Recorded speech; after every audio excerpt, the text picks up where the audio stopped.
y gana entonces ampliamente, ¿no? Contra el candidato Serra, que era del partido de Fernando Enrique Cardoso, ¿no? Entonces viene la consideración rápida de qué ha sucedido entonces desde el 2012 hasta desde 2010 a esta parte, ¿no? Bueno, Dilma tiene entonces la siguiente situación, ¿no? Ella sí es una política profesional, es economista, se rodea también de una burocracia que en cierta manera tiene diferencias con Lula. Lula tiene en su periodo un acervo muy negativo que fue precisamente lo que se llamó el mensalón. El mensalón fue el brote de corrupción más importante de la historia del Brasil, ¿no? 1905, ¿no? Pero 2005, ¿no? Una coordinación creada entre los partidos políticos en el Senado, en el Congreso, para manipular los recursos del Estado brasileño y negociarlos internamente, ¿no? Eso, y lo adelanto para que ustedes vean, yo decía, por eso es que es la originalidad del Estado brasileño. El Estado brasileño es muy diferente al Estado hispanoamericano. Entonces es un Estado de conciliación y la política es una política de conciliación y de élite. Entonces la llegada de Lula significó eso también. Como le decía, Lula fue el candidato que se inserta dentro del sistema para que el sistema lo catapulte y lo utilice entonces como la nueva imagen de Brasil, ¿no? Pero detrás de él hay una negociación entre diferentes sectores. Precisamente eso es el capitalismo brasileño. Lula, en cierta manera, con una política presidencial importante, le abre el espacio al capitalismo brasileño, que es el que lo sigue. Por eso que llega Odebrecht, él le abre ese camino mediante la articulación política de negociación, sobre todo en la región, ¿no? Entonces es un periodo bastante activo y por supuesto para ese sector también, sectores capitalistas importantes. Entonces hay una combinación, pero con Dilma esa situación entra en un proceso de dificultades, primero porque decía, el estallido del mensalón fue entonces algo realmente muy contundente que inclusive puso en peligro la reelección de Lula para el segundo periodo, pero el partido, el PT, se sacrificó prácticamente para que fuera candidato y asumió el costo político, ¿no? Entonces ahí inclusive dicen algunos analistas que en ese momento es que el lulismo crece más como una opción política, porque es precisamente como hay un estudio de Paul Singer que yo le pongo acá, él dice lo siguiente, ¿no? Dice un pacto conservador, reforma gradual y un pacto conservador. Esa es la articulación, ¿no? Bueno, más o menos, ¿no? Bueno, él decía, ese problema político posteriormente acompañó a Dilma en los primeros años. El año pasado se hizo el primer juicio contra la corrupción, considerado un juicio histórico, que precisamente se llevaron a consideración a algunos políticos que fueron juzgados, pero precisamente uno de los asuntos es que fueron juzgados, pero no han sido llevados a cárcel todavía. Entonces uno de los movimientos ahora es que hay una petición muy fuerte. Hoy, si ustedes ven la prensa de Brasil, 78% de la población pide que esos políticos sean inmediatamente llevados a la cárcel. Porque ahí hay un proceso que se hace el juicio, pero después le dan entonces un periodo adicional de varios años donde puede hacer recusaciones, etcétera, etcétera. Entonces ese es uno de los asuntos que está pendiente, ese clamor popular que se ha llevado inmediatamente, y posiblemente eso va a afectar la imagen de Lula, ¿no? Bueno, ese es un aspecto fundamental. La otra cosa es lo siguiente, que el momento que tuvo Lula y que fue acompañado con presidentes, como el caso de Chávez o el caso de Kirchner, etcétera, ha cambiado en América del Sur. El contexto cambió.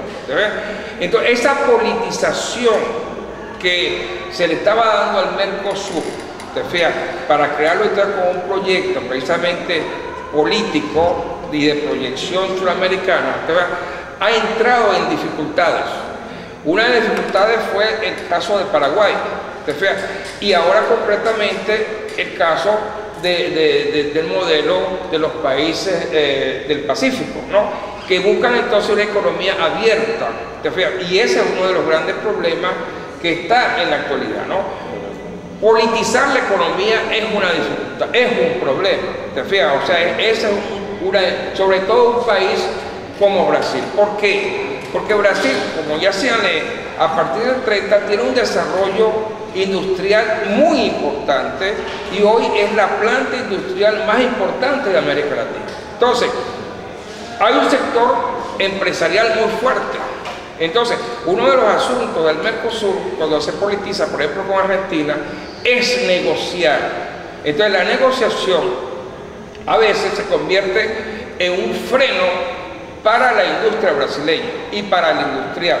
Entonces, que el gobierno busca dosificar y mantener las buenas relaciones, precisamente dándole entonces oportunidades políticas a sus socios. Entonces, ese es un problema interno que está y va a salir completamente internamente, ¿no?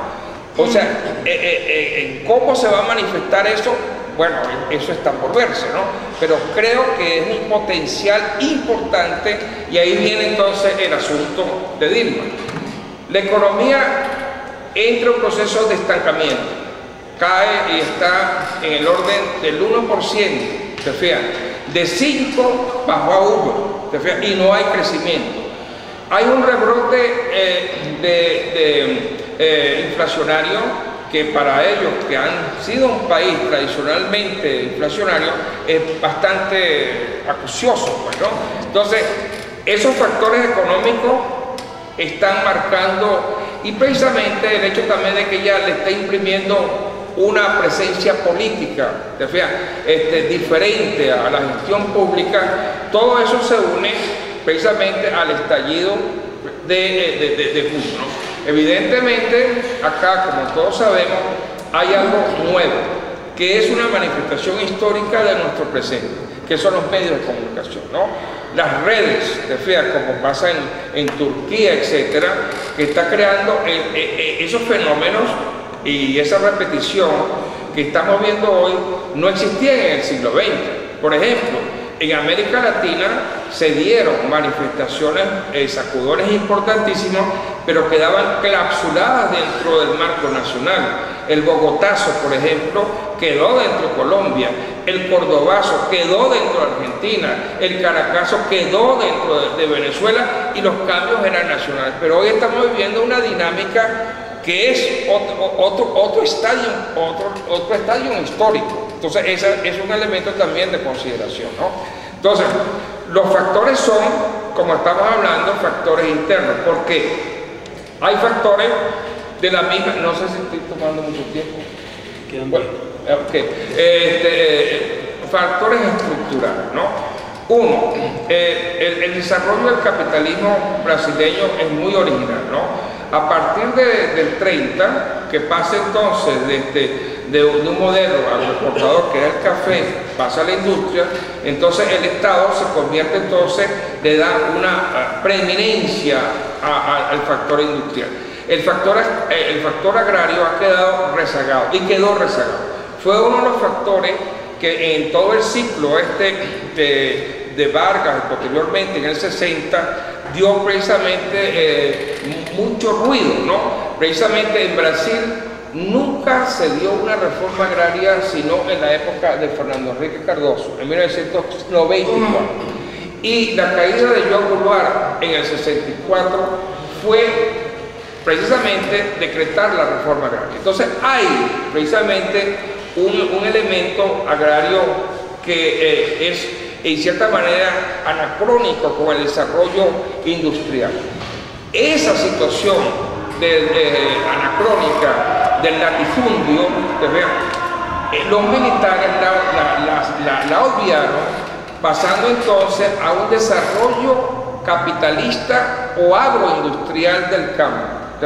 Entonces, el latifundio se transformó en empresa. Y ahí aparece precisamente una potencialidad como es la soya, las industrias, etc., ¿no? Pero la estructura agraria se mantiene. Entonces, uno de los factores precisamente en el campo es los sin tierra, por ejemplo, porque no hay una reforma agraria, ¿no? Entonces, esos son factores del desarrollo capitalista, ¿no? De Brasil, que hay precisamente entre la parte agraria y la parte industrial, ¿no? Y hoy en la actualidad, bueno, un país, por supuesto, también que se ha urbanizado mucho, ¿no? Que tiene ya un 70% de la población urbana, entonces es otra temática, ¿no? Entonces, bueno, yo quería entonces plantearle la situación como está temática hoy en día, donde hay este desarrollo político. El desarrollo político es lo siguiente, ¿no? Dilma es la presidenta y por supuesto la cabeza visible de una coalición política. El PT es el partido de gobierno, pero es uno más.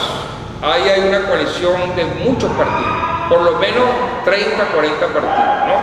Eso es un problema.